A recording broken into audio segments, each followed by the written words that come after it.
Citoyennes, citoyens de San Andreas, si je prends la parole aujourd'hui, c'est parce que la situation l'exige. Au cours des derniers jours, j'ai été victime d'un enlèvement. Pendant près d'une semaine, j'ai été privé de liberté, séquestré et torturé, successivement par deux groupes criminels distincts. Certains diront que c'est une honte qu'un gouverneur soit kidnappé.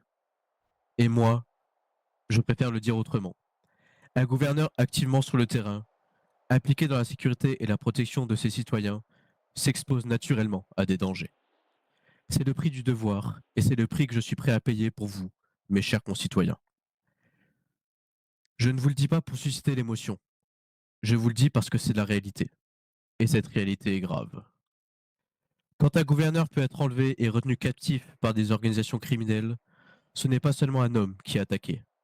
C'est l'autorité de l'État, c'est la sécurité de tous et c'est l'équilibre même de San Andreas. La criminalité organisée représente aujourd'hui un danger majeur. Elle est structurée, violente et déterminée. Elle ne recule plus et elle défie ouvertement nos institutions. Je vais être parfaitement clair. Nous sommes en guerre. Nous sommes en guerre contre la criminalité. Une guerre menée dans le cadre de la loi, mais sans naïveté.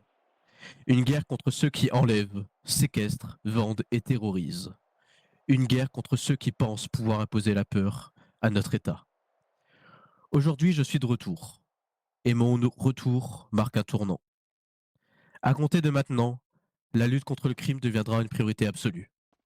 Les forces de l'ordre auront des moyens nécessaires, le soutien politique total et des directives sans ambiguïté. Les lois seront durcies et il n'y aura plus aucune tolérance pour les réseaux criminels, quelles que soient leurs influences ou leurs méthodes. C'est dans ce cadre que je tiens à exprimer ma reconnaissance. Je remercie le Los Santos Police Department, les US Marshals, le San Andreas Medical Service, ainsi que l'ensemble des unités, services et organismes qui ont œuvré, parfois dans l'ombre, pour me localiser, me secourir et assurer ma prise en charge. Leur professionnalisme, leur sang-froid et leur engagement illustrent une chose essentielle. L'État agit, l'État protège et l'État tient. Aux criminels, je dis ceci. Vous avez déclaré la guerre à San Andreas et San Andreas répondra.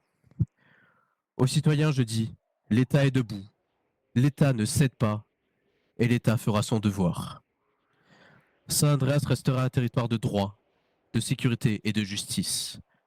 Nous rétablirons l'ordre, nous combattrons le crime et nous gagnerons cette guerre. L'histoire retiendra une chose. À l'instant où le crime a cru pouvoir gouverner San Andreas, l'État s'est levé et ne s'est plus jamais assis.